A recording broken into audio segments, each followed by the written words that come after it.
স্বাগত ডিবিসি সংবাদে, আপনাদের সাথে আছি সুরভি আলম তরুণী। জানাবো খবরে বিস্তারিত।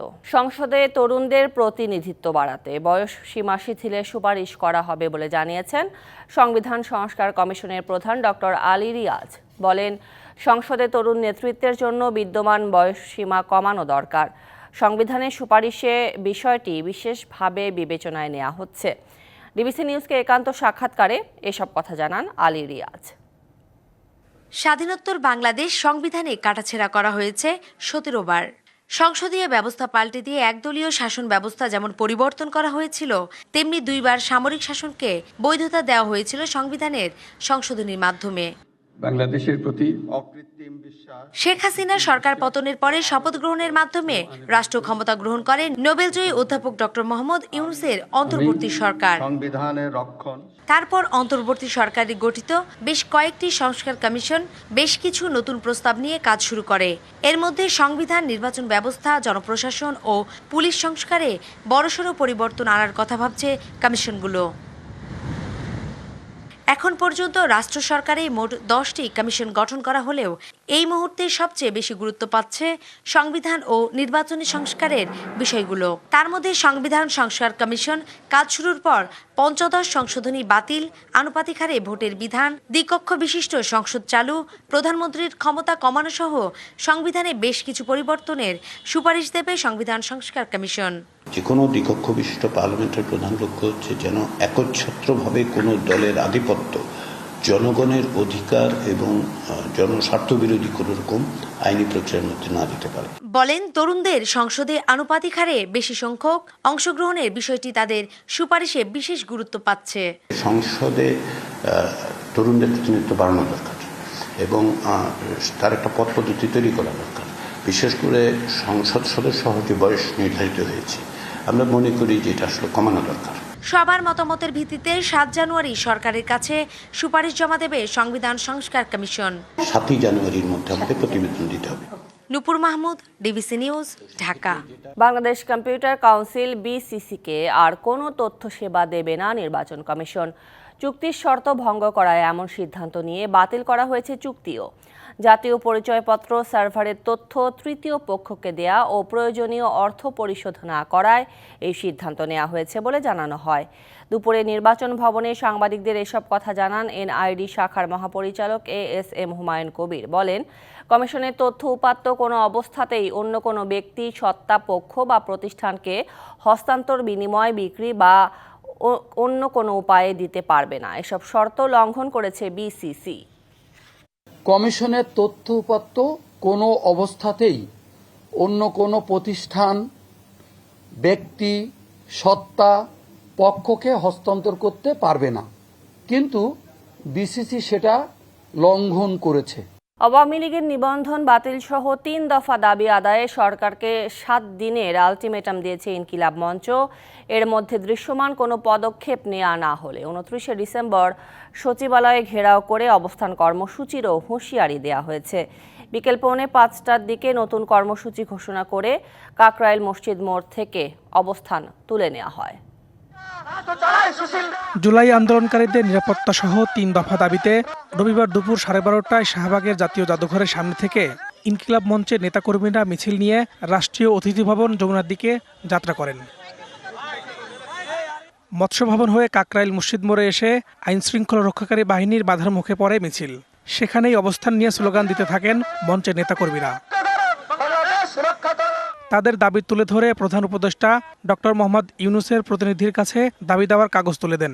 যেই জুলাই সৈনিকরা এখনো বিদ্যমান বেঁচে আছে, তারা ক্যাম্পাসে ফিরতে পারছে না, তারা নির্বিঘ্নে বাসা বাড়িতে ফিরতে পারছে না। অনেককে হত্যার উদ্দেশ্যে হামলা করেছে এবং অনেককে ফোনে মেসেজে হত্যার জন্য হুমকিও দিয়েছে। আমরা কোনোভাবেই নিরাপত্তা পাচ্ছি না এবং পুলিশ বাহিনী এখনো সংগঠিত নয়। পরে গণমাধ্যমে কথা বলেন ইনকিলাব মঞ্চের মুখপাত্র শরীফ ওসমান হাদি। 1 সপ্তাহ সময় দিলাম, যদি তারা না পারে 1 সপ্তাহ পরে অর্থাৎ আগামী 29শে ডিসেম্বর রবিবার দুপুর 1টায় ইনকিলাব মঞ্চ আপামর দেশপ্রেমিক ছাত্র জনতা এবং জুলাই যোদ্ধাদেরকে সাথে নিয়ে সচিবালয় ঘেরাও এবং অবস্থান কর্মসূচি ঘোষণা করছে। Farhaduzzaman, DBC News, Dhaka. যুক্তরাষ্ট্রে $300 মিলিয়ন পাচারের অভিযোগে সাবেক প্রধানমন্ত্রী শেখ হাসিনা এবং তার ছেলে সজীব ওয়াজেদ জয়ের বিরুদ্ধে অনুসন্ধানের সিদ্ধান্ত নিয়েছে দুদক। সকালে তাদের বিরুদ্ধে অর্থ পাচারের অভিযোগ অনুসন্ধানের সিদ্ধান্ত নেয় কমিশন। দুদকের আমলে নেওয়া অভিযোগে বলা হয়েছে, সম্প্রতি শেখ হাসিনা ও সজীব ওয়াজেদ জয়ের বিরুদ্ধে প্রাথমিক একটি তদন্ত করেছে federal bureau of investigation FBI। 2014 সালে যুক্তরাষ্ট্রে রিজভী আহমেদ নামে এক ব্যক্তি শেখ হাসিনা ও জয়ের বিরুদ্ধে আর্থিক কেলেঙ্কারির অভিযোগ প্রথম নজরে আনেন।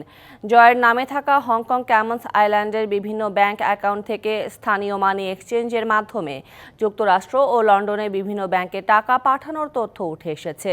এর আগে 9টি প্রকল্পে 80,000 কোটি টাকা অনিয়ম ও দুর্নীতির অভিযোগে শেখ হাসিনা, শেখ রেহানা, ছেলে সজীব ওয়াজেদ জয় ও শেখ রেহানার মেয়ে টিউলিপ সিদ্দিকীর বিরুদ্ধে অনুসন্ধান শুরু করে দুদক।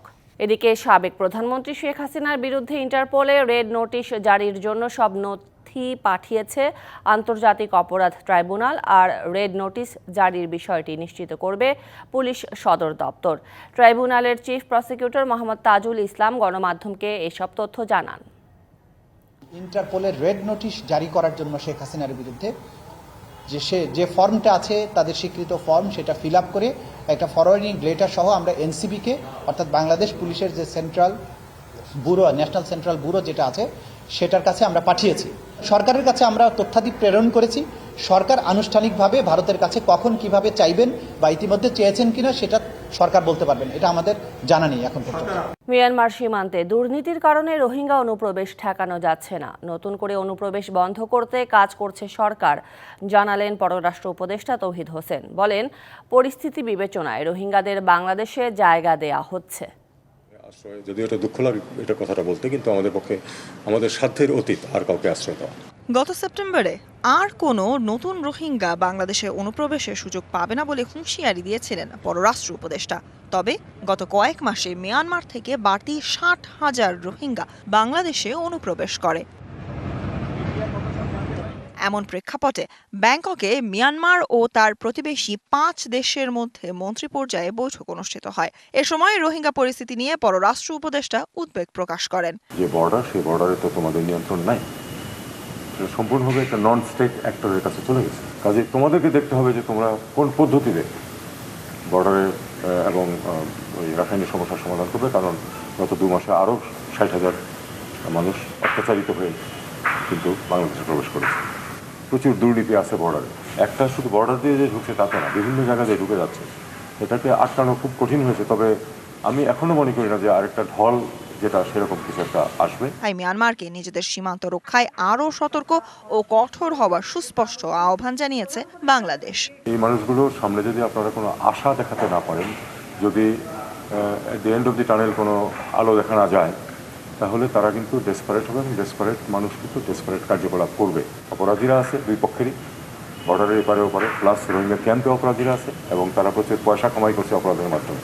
কাজে আপনাদেরকে এই সমস্যার সমাধান না করলে এটা আপনারা যে শান্তির জন্য চেষ্টা করছেন সেটা হবে না। রোহিঙ্গাদের অধিকার ও নিরাপত্তা ইস্যুতে আসিয়ান দেশগুলোর সহায়তা চান পররাষ্ট্র উপদেষ্টা। নিরাপত্তার সাথে ফেরত যাওয়ার পরিবেশ সৃষ্টি করতে হবে। Sultana Swarna, DBC News, Dhaka. ভোটের কথা বললে অনেকেই অসন্তুষ্ট হয় বলে মন্তব্য করেছেন বিএনপি মহাসচিব মির্জা ফখরুল ইসলাম আলমগীর। তিনি বলেন, সঠিক জনপ্রতিনিধি যাতে বাছাই হয়, এজন্যই নির্বাচন চায় বিএনপি। 6 বছর পর পঞ্চগড়ে অনুষ্ঠিত বিএনপির জনসভায় এসব কথা বলেন মির্জা ফখরুল ইসলাম আলমগীর। পঞ্চগড়ের বোদা উপজেলায় বিএনপি ও অঙ্গ সহযোগী সংগঠনের উদ্যোগে সবার আগে বাংলাদেশ, সাম্য, সম্প্রীতি ও মানবিক বাংলাদেশ বিনির্মাণের জনসভা। নেতাকর্মীদের উপস্থিতিতে কানায় কানায় ভরে যায় সমাবেশস্থল সাকুয়া হাই স্কুল মাঠ। বিকালে জনসভায় যোগ দেন বিএনপি মহাসচিব মির্জা ফখরুল ইসলাম আলমগীর। আওয়ামী লীগের সমালোচনা করে বলেন, ছাত্ররা বুকের রক্ত দিয়ে গণতান্ত্রিক দেশ গড়ার সুযোগ তৈরি করে দিয়েছেন। নির্বাচন প্রসঙ্গে ফখরুল বলেন, ভোটের মাধ্যমে সঠিক লোক নির্বাচন করতে হবে, যারা সংসদে গিয়ে সবার জন্য সংস্কার করতে পারবে। লোকজন একটু অসন্তুষ্ট, খালি ভোটে চাচ্ছেন, হ্যাঁ মানে ভোট চাচ্ছি এই জন্য যে আমরা ভোটটা দিতে পারলে আমরা আমাদের সঠিক লোক নির্বাচন করতে পারবো। সেই লোক পার্লামেন্টে গিয়ে আমাদের জন্য ভালো কাজ করবে, দেশটাকে ভালোভাবে সঠিকভাবে সাজায় দিবে। দেশের বিরুদ্ধে ষড়যন্ত্র রুখতে দলের নেতাকর্মী সহ সবাইকে এক হয়ে কাজ করার আহ্বান জানান বিএনপি মহাসচিব। আমাদেরকে স্বপ্ন দেখতে হবে। 50-53 বছর হয়ে গেছে ভাই স্বাধীনতার। কাউ আছে কি ওই 71 সাল ভুলে যাবে। 71 সাল আমরা ভুলতে পারি না। 71 সালে আমাদের একটা স্বাধীন দেশের জন্ম হয়েছে। পরে বিএনপি মহাসচিব আগস্ট বিপ্লবে নিহত 6টি পরিবারের স্বজনদের হাতে আর্থিক সহায়তা তুলে দেন। DBC news desk. এদিকে নির্বাচনে কোন দল আসার সুযোগ পাবে আর কোন দল সুযোগ পাবে না তা নির্ধারণ করবে নির্বাচন কমিশন, এই কথা জানিয়েছেন নির্বাচন ব্যবস্থা সংস্কার কমিশনের প্রধান ডক্টর বদিউল আলম মজুমদার। দুপুরে চট্টগ্রাম জেলা প্রশাসন সম্মেলন কক্ষে রাজনৈতিক দল ও সুশীল সমাজের প্রতিনিধিদের সাথে মত বিনিময় সভা শেষে তিনি কথা বলেন। এক প্রশ্নের জবাবে কমিশনের প্রধান জানান, বর্তমান নির্বাচন কমিশন পুরনো আইনে পরিচালিত হলেও সংস্কার কমিশনের সাথে তা সাংঘর্ষিক নয়। 31শে ডিসেম্বরের মধ্যে কমিশনের সুপারিশমালা অন্তর্বর্তী সরকারের কাছে উপস্থাপন করা হতে পারে বলেও জানানো হয়। আমাদের কাজটা হলো নির্বাচনী সংস্কারের বিষয়ে প্রস্তাব দেওয়া, এটাই আমাদের এখতিয়ার। আমাদের কাজ হলো নির্বাচনী ব্যবস্থা সংস্কারের ব্যাপারে প্রস্তাব দেওয়া। আর আপনি যেই ওই যে কারা নির্বাচনে আসবে আসবে না, কারা যোগ্য কারা যোগ্য নন, সেই সিদ্ধান্ত নির্বাচন কমিশনের, আমাদের এখতিয়ারের বাইরে। দুর্নীতি ও ক্ষমতার অপব্যবহার করে হাজার কোটি টাকার মতো সম্পদ বানানোর অভিযোগ উঠেছে সাবেক স্বাস্থ্যমন্ত্রী জাহিদ মালেকের বিরুদ্ধে। জমি দখল, বালুমহাল, পরিবহন খাত নিয়ন্ত্রণ, নিয়োগ ও টেন্ডার বাণিজ্য সহ অসংখ্য অপকর্মের মাধ্যমে তিনি সম্পদের এই পাহাড় গড়েন। নিজস্ব বাহিনী দিয়ে ভয় ভীতি দেখিয়ে জাহিদ মালেক হাসিল করতেন সব অনৈতিক কর্মকাণ্ড। 2008 থেকে 2024 টানা 4 বার মানিকগঞ্জ 3 থেকে সংসদ সদস্য নির্বাচিত হন জাহিদ মালেক। 2014 সালে পান স্বাস্থ্য প্রতিমন্ত্রীর দায়িত্ব। এরপর 2019-এ স্বাস্থ্যমন্ত্রীর দায়িত্ব পেয়ে মানিকগঞ্জে একক আধিপত্য গড়ে তোলেন তিনি।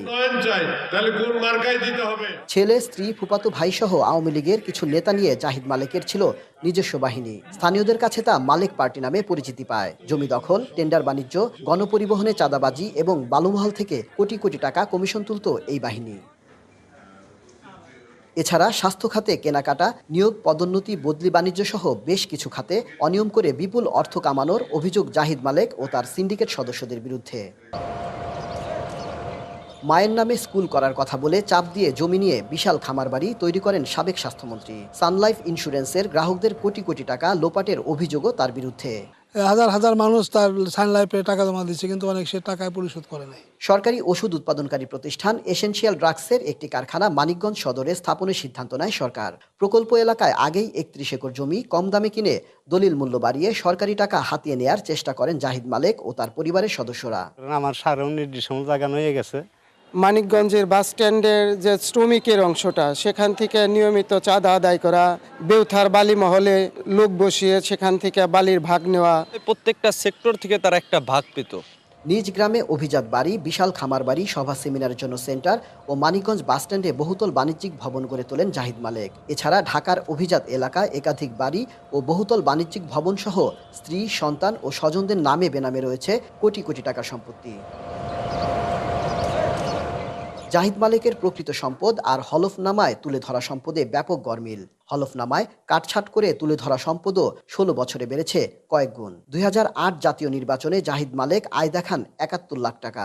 টানা 4 মেয়াদে ক্ষমতায় থাকার পর 2024 সালে এই আয় বেড়ে দাঁড়ায় 8 কোটি 29 লাখে। হলফনামা অনুযায়ী জাহিদ মালেকের স্থাবর সম্পদ না বাড়লেও ব্যাপক হারে বেড়েছে অস্থাবর সম্পদ। 2008 সালে অস্থাবর সম্পদ 6 কোটি 78 লাখ দেখানো হলেও 2014 সালে হয়ে যায় 36 কোটি 88 লাখ টাকা। এর 10 বছর পর 2024-এ দাঁড়ায় 68 কোটি 62 লাখে। এদিকে 16 বছর ধরে হলফনামায় জাহিদ মালেকের স্থাবর সম্পদ দেখানো হয় 9 কোটি 41 লাখ টাকা। রাষ্ট্রযন্ত্রকে ব্যবহার করে অবৈধভাবে সম্পদ অর্জনের দায়ে জাহিদ মালেকের দৃষ্টান্তমূলক শাস্তির দাবি সচেতন মহলের। আমাদের সম্পদকে ধ্বংস করে নিয়ে তাদের কাছে, তা আমরা জাতি হিসাবে, দেশ হিসাবে আমরা দাবি করি, জোর দাবি করি, তার যেন শাস্তি হয়। জ্ঞাত আয় বহির্ভূত সম্পদ অর্জনের অভিযোগে সম্প্রতি জাহিদ মালেক ও তার ছেলে রাহাত মালেকের বিরুদ্ধে মামলা করেছে দুদক। এই চার্জশিট হইল বলে মামলাটার বিচার হিমাগারে না যাইয়া যেন জনসমক্ষে বিচার হয় এবং সঠিক বিচার হইলে পরেই জনগণ সন্তুষ্ট প্রকাশ করবে ন্যায় বিচার হয়েছে। 5ই আগস্টের পর থেকে পলাতক থাকায় জাহিদ মালেক ও তার স্বজনদের বক্তব্য নেওয়া সম্ভব হয়নি। বন্ধ রয়েছে তার ব্যক্তিগত মোবাইল নম্বরও। Ashraful Alam Liton, DBC News, Manikganj. ব্যাংকের ডলার সংকটের প্রভাবে লেনদেন বন্ধ রাজধানীর এক্সচেঞ্জ হাউসগুলোতে, সেই সুযোগে আবারও রমরমা কালোবাজার। প্রতি ডলার বিক্রি হচ্ছে 128 টাকায়। ডলারের দাম বেড়ে যাওয়ায় এর প্রভাব আমদানি পণ্যে পড়বে বলে মনে করেন ব্যবসায়ীরা। এ কারণে রমজানে নিত্যপণ্যের দাম আরেক দফা বাড়ার শঙ্কা করছেন তারা। বিশ্লেষকরা বলছেন, ডলার বাজার স্থিতিশীল রাখতে ব্যাংকগুলোর ট্রেজারি বিভাগকে আরও দায়িত্বশীল হতে হবে, পাশাপাশি ডলার বিনিময় পদ্ধতি ছেড়ে দিতে হবে বাজারের ওপর। আমদানি ব্যয় পরিশোধ ও বিদেশ ভ্রমণে প্রয়োজন হয় বৈদেশিক মুদ্রা মার্কিন ডলার। প্রায় 1.5 সপ্তাহ ধরেই এ মুদ্রা বাজারে শুরু হয়েছে অস্থিরতা। বেশ কয়েক মাস 119 থেকে 121 টাকায় ওঠানামা করলেও এখন তা ছুঁয়েছে 128 টাকা। তবে কেন্দ্রীয় ব্যাংকের বাধ্যবাধকতা থাকায় বৈধভাবে 121 টাকার বেশি নগদ ডলার বিক্রির সুযোগ নেই এক্সচেঞ্জ হাউসে। এই পর্যন্ত কোনো কাস্টমার বিক্রি করতেও আসে না, কিনতেও আসে না, বসে আছি একা একা। আমাদের এখানে যে দাম চলতেছে এই দামে আমরা এখন কিনতেও পারতেছি না, ওইভাবে করে বিক্রি করতে পারতেছি না। খোলা বাজারের এ অস্থিরতার শুরু মূলত ব্যাংকে ডলার সংকট থেকে। আমদানি ব্যয় মেটাতে বিদেশে থাকা এক্সচেঞ্জ হাউসগুলো ডলার কিনছে বাড়তি দামে। 21শে ডিসেম্বরের এক নথিতে দেখা যায় সে চিত্র। এ পরিস্থিতির জন্য কেন্দ্রীয় ব্যাংকে দুষছে এক্সচেঞ্জ হাউসগুলো। ওপেন মার্কেটে এখন যে কারেন্সিগুলো আছে আসলে সঠিক কোনো পরিসংখ্যান নাই, এবং গভর্নর মহোদয় এনআইডি কার্ডের মাধ্যমে আমাদেরকে কেনার যে সুবিধাটা দেওয়ার কথা বলেছিলেন সেই সুবিধাটাও আমরা পাই নাই। আমরা যারা মানি চেঞ্জিং ব্যবসার সাথে জড়িত লাইসেন্সদারি, আমরা আমাদের ব্যবসা হারাচ্ছি। মূলত রমজানের বাড়তি চাহিদা পূরণে বেড়েছে আমদানি ঋণপত্র খোলার সংখ্যা। পাল্লা দিয়ে বেড়েছে বিনিময় হারও, যার প্রভাবে দাম বাড়বে পণ্যের। আজকে ডলার বলতেছিল ও 127.4 ছিল। নভেম্বরেও আমার রেটটা ছিল হচ্ছে 120 টাকা। সেই যদি আমি 10,000 ডলার এলসি খুলি, 8 টাকা ধরলেও আমার 80,000 টাকা অ্যাক্সেস বেড়ে যাচ্ছে। আমার এটার সাথে আবার ট্যাক্স 80,000 টাকা। 1,60,000 টাকা এলস শিপমেন্টের উপর যদি ইমপ্লিমেন্ট করি, সেই ক্ষেত্রে প্রোডাক্টের প্রাইস তো কোথায় চলে যাবে। বিশ্লেষকরা বলছেন, ডলারের দাম স্থিতিশীল রাখতে ব্যাংকের ট্রেজারি বিভাগকে আরও দায়িত্বশীল হতে হবে। ট্রেজারি সমূহকে চৌকস রোল প্লে করতে হবে। আকস্মিকভাবে ডলার প্রয়োজন হলে ব্যাংকগুলোর থেকে তেমন সাপ্লাই পাওয়া যায় না।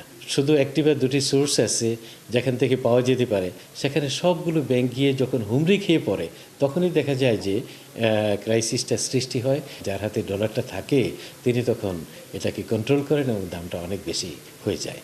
ডলারের দামের অস্থিরতা কমাতে যত দ্রুত সম্ভব এর বিনিময় হার বাজারের উপর ছেড়ে দেওয়ার বিকল্প নেই বলেও মনে করেন এই বিশ্লেষক। মনে হয় এটা বাজারের উপরে ছেড়ে দেওয়াটাই ভালো। মুস্তফা মাহবুব, ডিবিসি নিউজ, ঢাকা। 50 বছরের মধ্যে রেকর্ড ঠান্ডা রাত পার করল ভারতের জম্মু কাশ্মীরের রাজধানী শ্রীনগর।